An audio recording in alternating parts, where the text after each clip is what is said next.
Y parece que han pasado más de 2000 años, pero parece que no hemos aprendido nada, porque si ustedes se leen el último libro del perverso responsable de la última crisis, Alan Greenspan, que se titula El mapa y el territorio, y ven los comentarios que hace Alan Greenspan a su libro, en él dice que no sabe por qué no pudieron dar respuesta a los supermodelos matemáticos desarrollados por la Reserva Federal, el Fondo Monetario Internacional, Goldman Sachs, etcétera, lo que llaman ellos con el nombre rimbombante de Dynamic Stochastic General Equilibrium Models, modelos dinámico-estocásticos de equilibrio general, con muchas fórmulas que en teoría tienen en cuenta todos los escenarios, meten toda la información y con eso se pretende dirigir la política monetaria y el futuro económico de nuestras vidas. ¿Por qué fracasaron? Porque no importa lo arrogante, lo bien desarrollado, los miles de millones de dólares que se han invertido en esos modelos, es imposible incorporar en los mismos el enorme volumen de información y de conocimiento que continuamente se genera de manera creativa a nivel del proceso social empresarial. Y la definición del derecho como resultado evolutivo no requiere, por tanto, de ningún Estado. El Estado llega muy posteriormente. En la época de Justiniano se piensa que se va a olvidar el derecho y que, de alguna forma, hay que plasmarlo por escrito, el corpus juris civilis, pero el derecho que ya se conocía, que ya existía. Es claro que el derecho es, por tanto, un proceso evolutivo que está más allá. Es previo al Estado, está continuamente evolucionando y no es preciso el Estado para definirlo, ni tampoco es preciso para defender el derecho. El Estado defiende de una manera muy imperfecta el derecho. Más que lo que defiende de una manera muy imperfecta el derecho, yo diría que es que el Estado es el principal enemigo del derecho a todos los niveles. Cuando oímos hablar del Estado de Derecho, yo creo que es una contradicción en los términos. Yo cuando fui liberal clásico, ya tengo que reconocer mis pecados graves hasta el año 2000. En el año 2000 ya abjuré de semejante herejía y gravísimo error. Pensaba, iluso de mí, que podía existir tal cosa, que se podía elaborar un programa de lucha política y de investigación científica en torno a conseguir un Estado de Derecho. Esto es imposible. Hablar de Estado de Derecho es, como dice Anthony de Hassay, una contradicción en los términos, tan grande como referirse a un círculo cuadrado, a la nieve caliente, a un esqueleto obeso o a una puta virgen. Es lo que dice.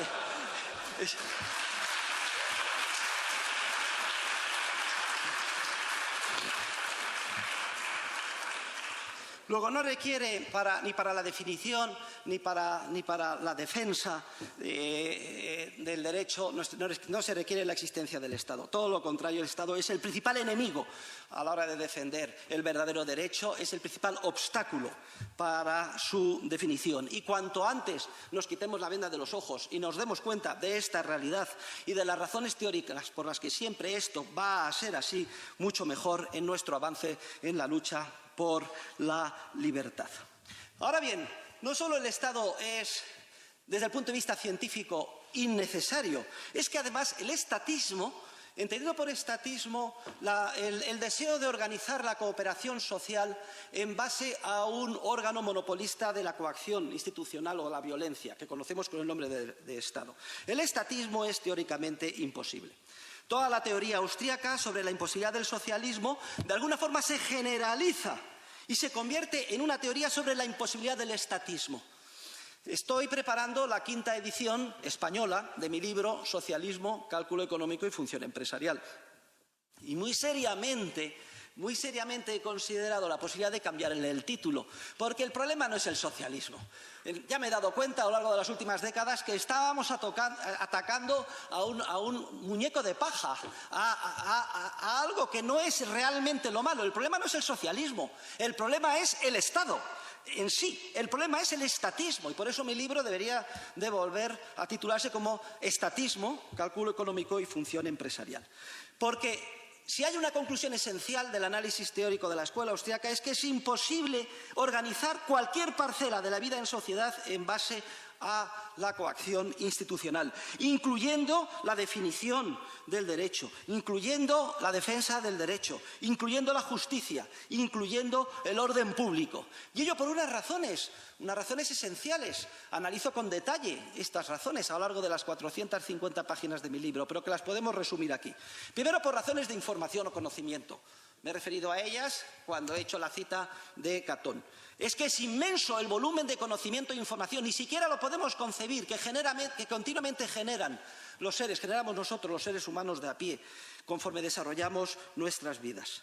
En segundo lugar, por la naturaleza curiosa, distinta, diferente del tipo de conocimiento o información que desarrollamos de manera creativa y empresarialmente conforme vamos actuando. Es una información de tipo tácito, es una información articulable, que por tanto no se puede transmitir de manera formalizada a ningún centro de información, digamos, a los supuestos expertos, que son los titulares del poder político o los asesores de los políticos, para que puedan ellos, de alguna manera, elaborar leyes justas e imponerlas por la fuerza al cuerpo social. Este programa de investigación y este programa político está condenado al fracaso, no solo por el enorme volumen de información de que se trata, sino por el carácter específico de tipo tácito, no articulable y no transmisible de manera inequívoca a un órgano central. Pero es que además, y en tercer lugar, la información y el conocimiento del que estamos hablando no es una información o conocimiento que esté dado, congelado en algún sitio, acumulado y se pueda transmitir o llevar de un lugar a otro. La información no está dada, porque la información la estamos cambiando continuamente los seres humanos como resultado de nuestra creatividad empresarial. No podemos conocer hoy la información que generaremos empresarialmente mañana, entre otras cosas porque si la conociéramos hoy ya no sería información de mañana, sino que sería información de hoy, ya obsoleta, con un valor ya, si ustedes quieren, meramente arqueológico.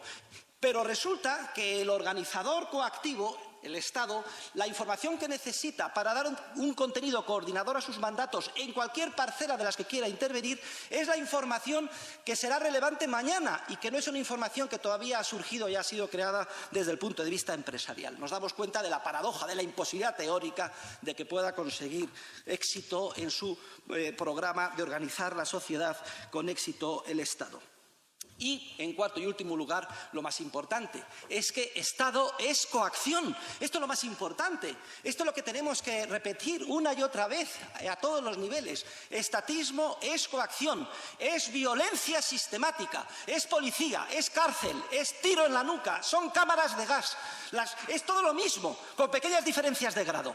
Y la coacción bloquea la creatividad empresarial de los seres humanos de a pie.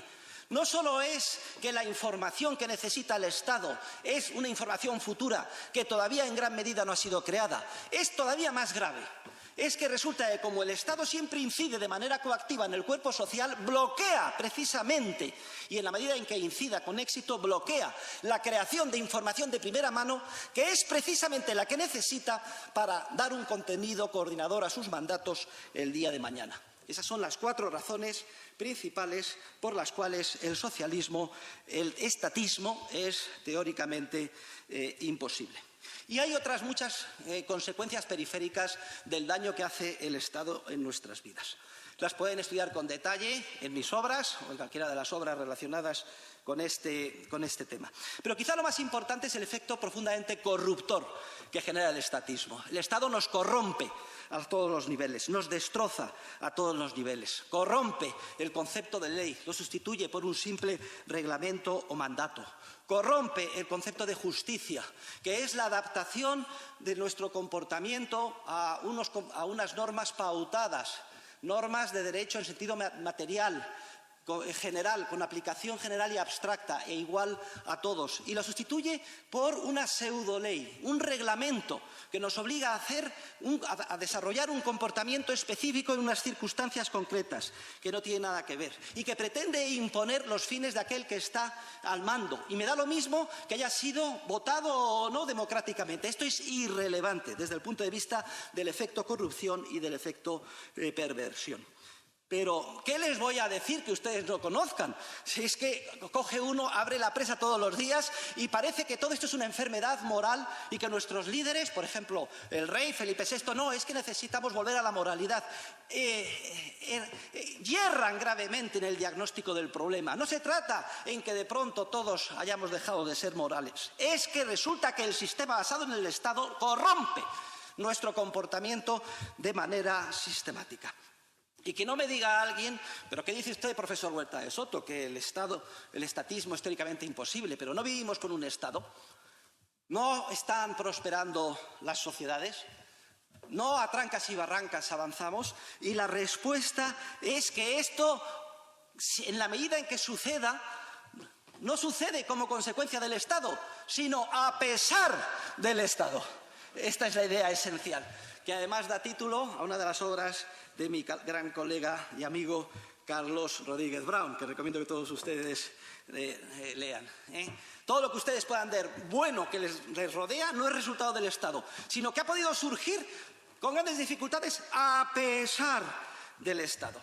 Y aquí me gustaría que todos fuéramos conscientes de que el ciudadano en general muy fácilmente cae víctima de una peligrosísima ilusión, porque como consideramos que, por ejemplo, son esenciales para nuestra vida las carreteras, la educación, los hospitales, el orden público, y como vemos que en la situación actual las carreteras, el orden público, la educación, etcétera, las proporciona malamente el Estado, identificamos Estado con estos bienes que son tan necesarios.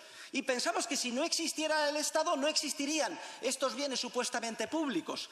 Este es el gravísimo error de esta falsa correlación.